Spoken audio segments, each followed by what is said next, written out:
Hello दोस्तों, कैसे हैं आप सब। आशा करता हूँ बढ़िया होंगे, अच्छे होंगे। आपका एक बार फिर से अगेन स्वागत है आपकी अपनी पाठशाला वैष्णवी पाठशाला में। तो यहाँ पर अब हम एक नया टॉपिक स्टार्ट करने जा रहे हैं जिसका नाम है शब्द युग्म। ठीक, इसमें होता क्या है, किस प्रकार से प्रश्न पूछे जाते हैं ये समझिए।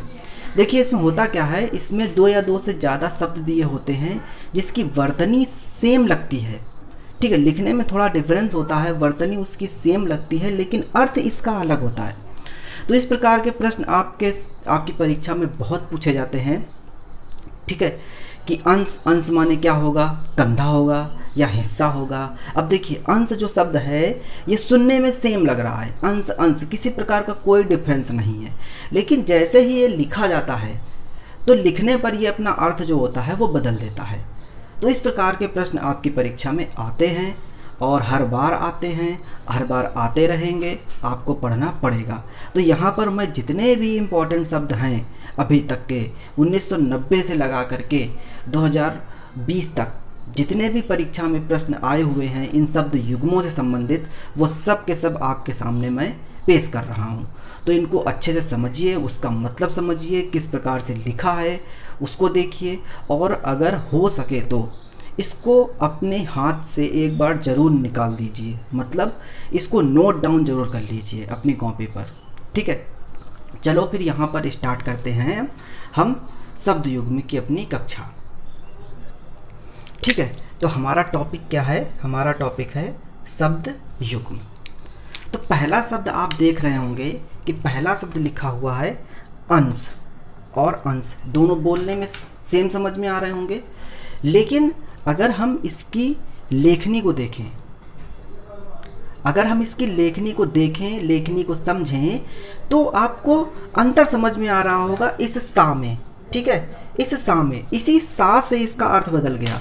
तो ऊपर वाला जो अंश लिखा है इसका मतलब हो गया आपका कंधा। ठीक है, नीचे वाला जो अंश लिखा है ये आपका हो गया हिस्सा। समझ में आई बात। तो अब मुझे ऐसा लगता है कि आप समझ गए होंगे कि आने वाले शब्द हमारे पास किस प्रकार से आएंगे। ठीक, तो दूसरा शब्द देखिए, दूसरा शब्द लिखा है अपत्य। ठीक है, अपत्य, अपत्य मीन्स क्या है यहाँ पर, संतान। और इसके नीचे जो शब्द लिखा है वो लिखा है अपथ्य। अब देखिए यहाँ पर ता शब्द लिया गया है और यहाँ पर था शब्द लिया गया है, और इसी से इसका अंतर बदल गया, मतलब इसका जो अर्थ है वो बदल गया। तो ऊपर वाला जो अपत्य है वो क्या हो गया, संतान। ध्यान रखिए यहाँ पर ता है तो संतान आ जाएगा, ता से वर्ड आ जाएगा। अपथ्य, अगर अपथ्य था वाला आ जाए तो भोजन, ऐसा भोजन जो कि अनुकूल ना हो। ठीक है, उसको क्या बोलते हैं, अपथ्य था, अपथ्य भोजन अनुकूल ना हो। अब ऐसा भोजन जो अनुकूल ना हो कैसा लगता है, मान लो कोई रोगी है। ठीक है, तो रोगी जो होता है उसको ऐसा भोजन दिया जाता है जो अच्छा ना लगे। ठीक, तो एक प्रकार से वही उसके लिए अपथ्य हो गया। नेक्स्ट वर्ड देखिए लिखा है अजर। ठीक, इसको भी समझिए, अजर। अजर का मतलब क्या है, जो कभी वृद्ध ना हो। जर, जर, ठीक है, जरा यानी कि बुढ़ापा, अजर जो वृद्ध ना हो, जिसको बुढ़ापा ना आए। और इसी में अगर हम मात्रा लगा दें, जा पर छोटी की मात्रा लगा दें तो क्या हो जाता है, अजिर। और अजिर मतलब इसका हो जाता है आंगन। अजिर मतलब क्या हो जाता है, आंगन। तो देखिए हल्का सा डिफरेंस है, छोटा सा डिफरेंस है, और इसका अर्थ एकदम से बदल गया, अर्थ में किसी प्रकार की कोई भिन्नता नहीं है। ठीक है, नेक्स्ट देखिए वर्ड लिखा है अंत। क्या लिखा है, अंत। अंत का मतलब क्या होता है, समाप्ति। इसके बाद लिखा है अंत्य। अब देखिए यहाँ पर दूसरे वाले शब्द में आधा ना भी आया है और आधा ता भी आया है, तो इसका मतलब हो गया नींव। ठीक, नींव, जड़। तो अंत मतलब हो गया समाप्ति, अंत मतलब नींव। समझ में आ गई बात। चलिए नेक्स्ट वर्ड देखिए, नेक्स्ट वर्ड लिखा है आपके सामने अभ्यास। अब देखिए अभ्यास, अब आपको समझ में आ रहा होगा कि अभ्यास जब हम ये नीचे वाला शब्द लिखते हैं तो उसका मतलब होता है प्रैक्टिस। ठीक है, किसी चीज़ को बार बार करना। ठीक, लेकिन अगर वहीं पर ये अभ्यास आता है तो उसका मतलब क्या हो जाता है, निकट। ठीक, तो नीचे वाला जो अभ्यास लिखा है ये लिखा है बार बार प्रैक्टिस करना या बार बार काम करना, एक ही काम को बार बार करना। समझ में आ गई बात। चलिए इधर देख लेते हैं, वर्ड लिखा है अभय। अभय मतलब क्या हो गया, निर्भय। जो किसी प्रकार से डरता ना हो, किसी प्रकार से उसको कोई डर ना हो, भय ना हो, उसको क्या बोला जाएगा? निर्भय। इसके बाद उभय। उभय का मतलब क्या होता है? दोनों। उभय होता नहीं, उभयचर प्राणी होते हैं ना, वायु में पढ़ा होगा, उभयचर एम्फीबियन, वो क्या हो गया? दोनों। तो उभय का मतलब हो गया दोनों और अभय का मतलब हो गया निर्भय, जिसको कोई डर ना हो। इसके बाद लिखा है अरि। अरि मतलब क्या हो गया? अब देखिए, अरि का मतलब हो गया शत्रु। इसके बाद अरि, ए सुनती हो, संबोधन वाला शब्द, ठीक है, स्त्रीलिंग का संबोधन। अगर स्त्रीलिंग का संबोधन करना है तो उसके लिए हम अरि यूज करेंगे। तो मात्रा का केवल फर्क है, छोटी ई की मात्रा है तो शत्रु, अरि बड़ी की मात्रा है तो एक संबोधन हो गया, ठीक। इसके बाद क्या वर्ड लिखा है? अवदान। अवदान का मतलब क्या हो गया? लेन देन, ठीक है, या अचीवमेंट, उपलब्धि, ये भी ये क्या होता है? अवदान। अवदान। इसके बाद अवधान। जैसे ही हम धा धनुष का यूज करते हैं, धा धनुष का यूज करते हैं तो अवधान हो जाता है, यानी कि अब हमको क्या करना है? ध्यान पूर्वक, किसी चीज को ध्यान पूर्वक लेना है, ठीक है। जैसे कि आप अगर ये कक्षा देख रहे हैं तो आपको क्या करना चाहिए? अवधान पूर्वक या ध्यान पूर्वक आपको कक्षा लेनी चाहिए, ठीक। इसके बाद वर्ड क्या लिखा है? अब। अब का मतलब क्या हो गया? तत्काल। अब का मतलब तत्काल। इसी में अगर हम बड़ा आ का यूज कर दें, यानी कि आब, आब, तो क्या हो गया? ये पानी। तो क्या हो गया? पानी। देखिए मतलब समझ में आ रहा ना? अब मतलब छोटा आ भी है, छोटा बा भी है, तो ये तत्काल में जाएगा। लेकिन जैसे ही हम बड़ा आ का यूज करते हैं, बड़ा आ लगाते हैं, तो ये क्या बन जाता है? पानी बन जाता है। अपना अर्थ इसने बदल लिया। इसके बाद क्या लिखा है? अलक। अलक मतलब क्या हो गया? बाल, ठीक। अब देखिए अलक का, ये का आया है और ये गा आया है, और इसी से इसका डिफरेंस हो गया। अलग अलग आ जाए तो बाल हो गया, और अलग आ जाए तो ये भिन्न हो गया, किसी से अलग अलग होना, ठीक है, अलग थलग होना। तो अलग क्या हो गया? भिन्न। समझ में आ गई बात? चलिए नेक्स्ट वर्ड देखिए। नेक्स्ट वर्ड है, नेक्स्ट वर्ड लिखा है अभिसार। भाई ये बहुत अच्छा शब्द है आपके लिए। प्रिय से मिलने का स्थान होता है ना भाई, आप लोग मिलने जाते हैं तो जहाँ पर स्थान होता है, आप कहीं पर भी मिलने जाए अपने प्रिय से, अपने प्रेमी से, अपनी प्रेमिका से, तो वो जो स्थान होता है उसको हम अभिसार कहते हैं। अभिसार। लेकिन अभी यानी कि बड़ी आ जाए, बड़ी भा में बड़ी आ जाए, अभिसार, ये हो जाता है आक्रमण। अभिसार आक्रमण हो गया, और अभिसार प्रिय से मिलने का एक स्थान हो गया, ठीक। चलिए आगे के शब्द देखें। चलिए नेक्स्ट वर्ड लिखा है आपके सामने अमित। अमित मतलब क्या होता है? अधिक। लेकिन जैसे ही बड़ी आती है, यानी कि अमित होता है, तो वो बन जाता है शत्रु, एनिमी, ठीक। तो अमित किसी किसी का नाम होता है, तो जिसका जिसका नाम अमित होता है उसका मतलब क्या होता है? अधिक, ठीक। कहते हैं ना कि नाम का अपना कोई ना कोई अर्थ होता है, तो जिनका नाम अमित होता है उसका नाम, उसका मतलब अधिक होता है। अगर उसी को हम अमित कर देते हैं तो वो शत्रु बन जाता है, ठीक है। आगे शब्द है आपका अम्ब। अम्ब मतलब क्या होता है? माता। अम्ब मतलब क्या होता है? माता। अम्बु मतलब क्या होता है? जल। तो अम्ब मतलब माता हो गया, माता जी अम्ब, और अम्बु, अम्बु मतलब जल हो गया, ठीक है। चलिए आगे वर्ड देखते हैं। आगे वर्ड लिखा है अम्बुज। अम्बुज मीन्स होता है आपका कमल, ठीक। अम्बुज मीन्स क्या हो गया? कमल। और अम्बुधि, देखिए थोड़ा सा डिफरेंस है। अम्बुधि, अम्बुधि माने क्या हो जाता है? सागर। तो अम्बुज, अम्बुज मीन्स हो गया कमल, और अम्बुधि मीन्स हो गया सागर। ध्यान रहेगा पक्का। चलिए आगे चलते हैं, और आगे हमारे सामने शब्द है अयस। अयस, फिर से देखिए, अयस और अयस दोनों शब्द सेम, केवल किसका अंतर? लास्ट वाले वर्ड का अंतर, अयस। और इसी को देखते हुए हमारा जो अर्थ है वो बदल गया। अयस। अब देखिए जो यस यहाँ पर था वही यस यहाँ आ गया, और ये बन गया अपयस। क्या बन गया? अपयस। नीचे वाला क्या है? अयस।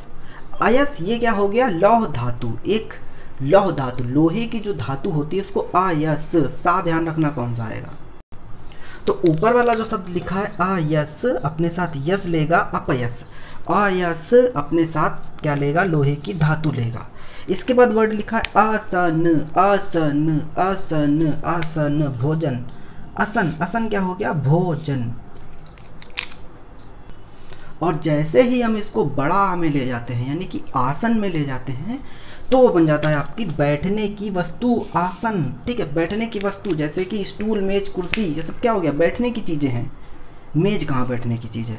ठीक है, कुर्सी हो गया, स्टूल हो गया, पाटा हो गया जो घरों में होता है। तो ये जितनी भी चीज़ें होती है जो बैठने की चीज़ होती है, या सोफा हो गया, वो सब आसन है। ठीक है, तो आसन, बड़ा आसन, छोटा भोजन, आसन भोजन, आसन बैठने की वस्तु। समझ में आ गई बात? चलिए नेक्स्ट वर्ड आपके सामने है अनु। अनुगामी नहीं होता, अनुगामी जो पीछे चलते हैं, यानी कि अनु मतलब हो गया पीछे। लेकिन जैसे हम इसको अणु बनाते हैं तो आपने केमिस्ट्री में देखा होगा, साइंस में पढ़ा होगा, अणु पदार्थ का छोटा भाग। तो अगर पदार्थ के छोटे भाग की बात आ रही है तो वहाँ पर हम अणु का यूज करेंगे, यानी कि का वर्ग का जो आखिरी शब्द होता है उसको देखेंगे। और अगर अणु की बात आई तो पीछे। ठीक है, अणु का मतलब पीछे और अणु का मतलब पदार्थ का छोटा भाग। ओके, चलिए इधर आइए। इसके बाद शब्द लिखा है अंतराल। इधर देखिए, इधर इधर इधर, अंतराल बीच में, अंतराल। ठीक है, जैसे पिक्चर चल रही है और इंटरवल हो गया तो वो अंतराल होता है ना, तो बीच में रुक जाना उसको अंतराल कहते हैं। इंटरवल हो गया, अपना खाना पीना नाश्ता पानी जो भी है अपना कर लो, ठीक, तो वो अंतराल होता है। लेकिन जैसे ही अंतराय हो जाए, आहा, किसी के काम में क्या डाल देना, बाधा डाल देना, विघ्न डाल देना, तो वो अंतराय। अंतराल क्या होता है, बीच में, लाइक इंटरवल। और अंतराय क्या होता है, विघ्न, बीच में। ठीक है, विघ्न मतलब क्या होता है, बाधा डाल देना। इसके बाद क्या है, अराती। अराती, इसको समझिए, अराती, आरती। अराती होता है शत्रु, आरती होता है विराम, और आरती क्या होता है, तीन शब्द हमने आपको बताए। अराती शत्रु होता है, क्या होता है, शत्रु होता है। अराती, अराती, रा में बड़े है की मात्रा, अराती शत्रु। आरती, बड़ा आ अगर हम बना दे, आरती विराम।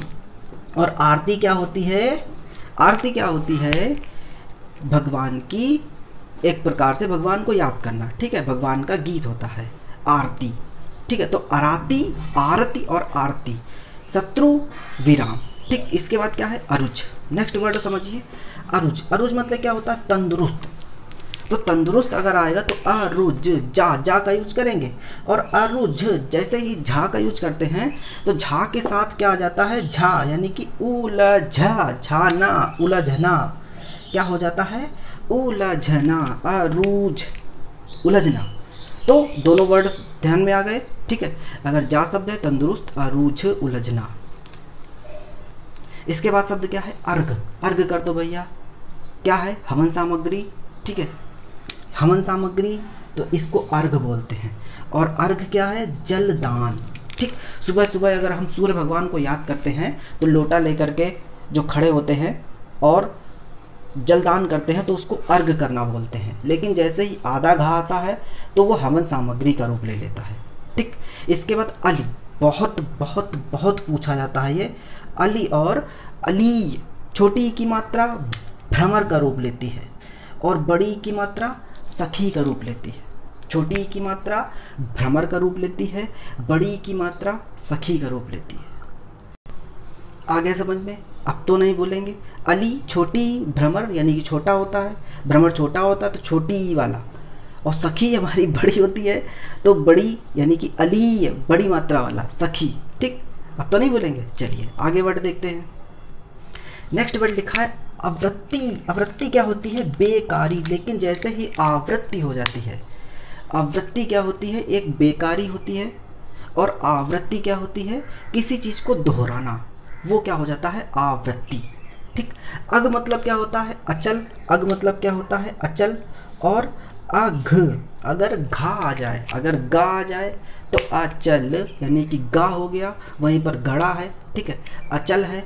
अघ, घा आ जाए यानी कि बहुत ही घोर उसने पाप किया है। ठीक, ध्यान रहेगा। अक्षी, अक्षी मतलब क्या होता है, आँख। अक्षी मतलब आँख, लेकिन अच्छी आँख वाली, अच्छी आँख वाली, अच्छी आँख वाली। ठीक है, चलिए नेक्स्ट, आलोक। आलोक शब्द क्या हो गया, निर्जन या अदृश्य, जो दिखाई न दे। देखिए आलोक है जो दिखाई न दे, ठीक। अलोक्य, असाधारण। अलोक्य क्या होता है? असाधारण, ध्यान रहेगा। अलोक है, आलोक नहीं है। अलोक अदृश्य, अलोक्य आधा का और यह आ जाए, असाधारण। इसी प्रकार से असी, तलवार। और असी, काशी गए हैं कभी आप? काशी में एक नदी है जिसका नाम है असी, तो काशी की एक नदी का नाम असी बड़ी, असी तलवार, असी तलवार, छोटी तलवार। ठीक है, समझ में आ गई बात? चलिए, इसके बाद क्या है? लास्ट शब्द है हमारा अभिज्ञ। अभिज्ञ मतलब क्या होता है? जानकार। और अभिज्ञ मतलब क्या होता है? मूर्ख। अभिज्ञ मतलब जानकार, अभिज्ञ मतलब मूर्ख। ठीक है, तो इतने सारे शब्द हमने सीखे आज, जिनको लिखने का जो ढंग था वो अलग अलग था, लेकिन बोलने का जो ढंग था वो लगभग सेम था, और अर्थ तो एकदम ही अलग अलग थे। तो इस प्रकार के शब्द आपकी परीक्षा में जरूर से जरूर पूछे जाते हैं। इसको आप देखिएगा, एक बार नहीं, 2 बार नहीं, 3 बार इसको आप नोट डाउन कर लीजिएगा, और जाते समय डबल स्पीड में आप एक बार वीडियो देख लीजिएगा। ठीक है, जाते समय मतलब कहाँ? एग्जाम में जाते समय आप इसको डबल स्पीड में देख लीजिएगा। ठीक है, आपका काम हो जाएगा। चलिए फिर मिलते हैं नेक्स्ट क्लास में, और नए शब्दों के साथ इसी की श्रेणी हम आगे ले बढ़ाएंगे, और इसको भी हम अच्छे से ख़त्म करेंगे। ठीक है, मिलते हैं नेक्स्ट क्लास में। धन्यवाद।